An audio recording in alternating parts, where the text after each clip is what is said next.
विष्णु अवतार भगवान श्री कृष्ण का जन्म भाद्रपद की श्रावण मास को कृष्ण पक्ष में अष्टमी तिथि रोहिणी नक्षत्र के दिन रात्रि के 12 बजे कंस की कारागार में माता देवकी से 8वीं संतान के रूप में हुआ था और भगवान विष्णु जी के अवतार होने के कारण वे बचपन से ही दिव्य शक्ति युक्त थे। तो चलिए शुरुआत करते हैं। क्या आप जानते हैं कि भगवान श्री कृष्ण जी अर्थात विष्णु जी भी जन्म और मृत्यु के चक्र में आते हैं? ये सुनकर यकीन नहीं हो रहा होगा और इसीलिए हम आपको श्रीमद् देवी भागवत महापुराण से प्रमाणित करके बताते हैं। श्रीमद् देवी भागवत महापुराण के 3रा स्कंद पृष्ठ 123 पर प्रमाण मिलता है कि श्री विष्णु जी स्वयं स्वीकार कर रहे हैं कि उनका आविर्भाव और तिरोभाव अर्थात जन्म और मृत्यु हुआ करता है, वे अविनाशी और नित्य नहीं है।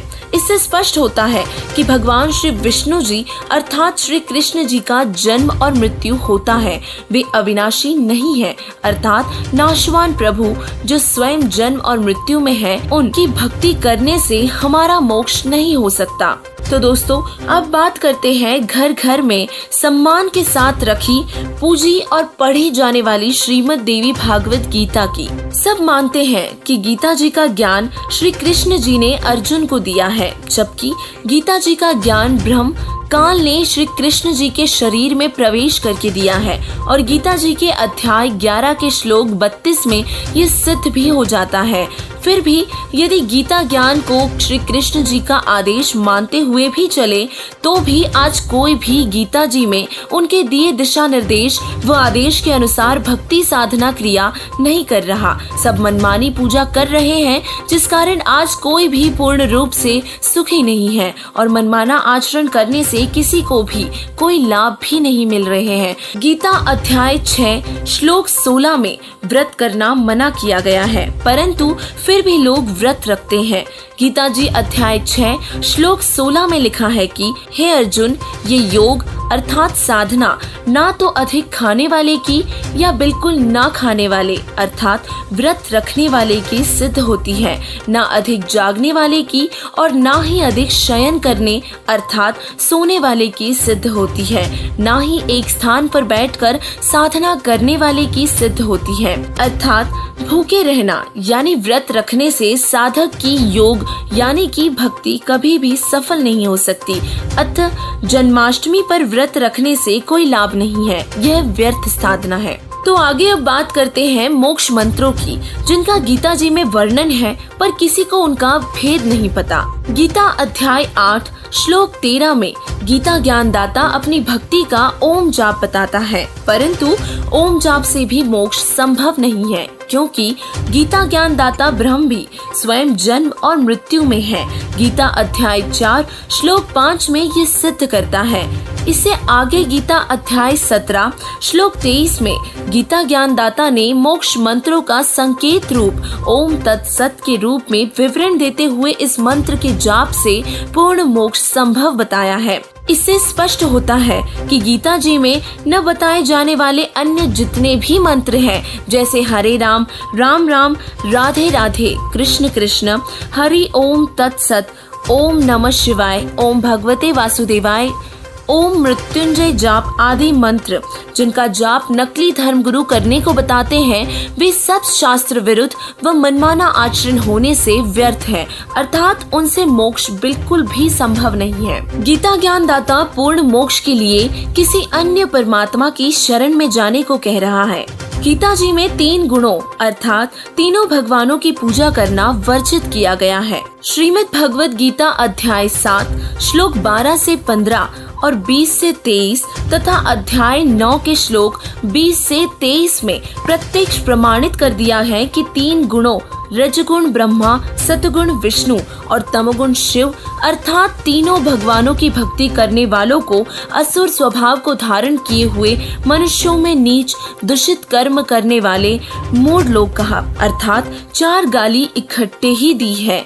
इससे सिद्ध होता है कि इन भगवानों की भक्ति करने से भी कोई लाभ नहीं। अब यहाँ विचार करने की बात है कि हिंदू भक्त समाज श्रीमद् भगवद गीता में आस्था रखते हुए और इस पवित्र ग्रंथ के प्रति अत्यंत सम्मान रखते हुए भी गीता जी में दिए हुए आदेशों के विपरीत साधनाएं कर रहे हैं। और अब जानेंगे कि क्या श्री कृष्ण जी पूर्ण परमात्मा नहीं है। भगवान श्री कृष्ण जी केवल 3 लोक के ही मालिक है। सतगुण युक्त कृष्ण जी पूर्ण परमात्मा नहीं है। 3 देवता श्री ब्रह्मा जी, श्री विष्णु जी और श्री शिव जी 21 ब्रह्मांडों के मालिक ब्रह्म की संतान है और ये अविनाशी नहीं है और इसीलिए ये पूर्ण परमात्मा भी नहीं है। तो अब आपको बताएंगे कि आखिर हमने किस आधार से भगवान श्री कृष्ण जी को परमात्मा माना है। भगवान श्री कृष्ण जी ने गोवर्धन पर्वत उठाकर पूरे ब्रज को इंद्र देवता के प्रकोप से बचाया था और जिससे उन्हें भगवान मान लिया गया।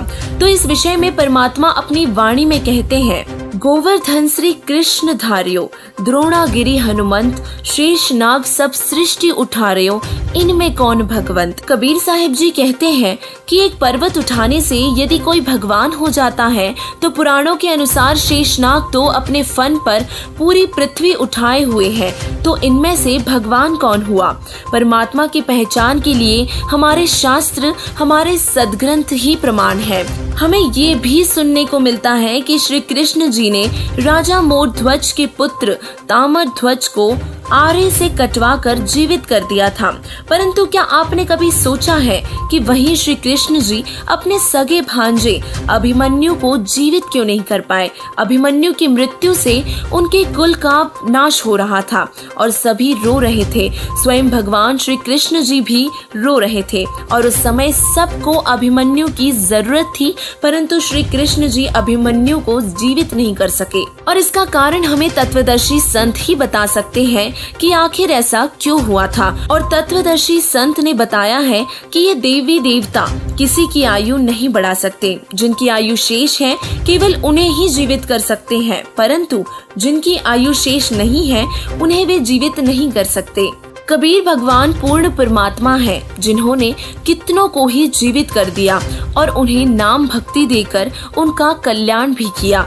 इन सभी तथ्यों से साबित होता है कि भगवान श्री कृष्ण जी पूर्ण परमात्मा नहीं है। ये स्वयं जन्म और मृत्यु के बंधन में बंधे हुए हैं और ये अविनाशी नहीं है और इसीलिए गीता अनुसार इनकी पूजा करना और शास्त्र विरुद्ध होने से मनमाना आचरण है, जो कि व्यर्थ साधना है और जिसके कारण कोई भी जीव किसी भी लाभ व सुख व मोक्ष को प्राप्त नहीं हो सकता। गीता अध्याय 15 के श्लोक 1 में तत्वदर्शी संत की पहचान बताई गई है। तत्वदर्शी संत की शरण में जाने के उपरांत गीता जी में आगे अन्य परमात्मा की भक्ति करने को कहा गया है, जिसकी भक्ति करने से जीव परम शांति व शाश्वत स्थान को प्राप्त होगा, अर्थात इस संसार में वापस लौटकर नहीं आना पड़ेगा, यानी कि पूर्ण मोक्ष का अधिकारी होगा। और वो तत्वदर्शी संत बंदी छोड़ जगत गुरु तत्वदर्शी संत रामपाल जी महाराज जी ही है।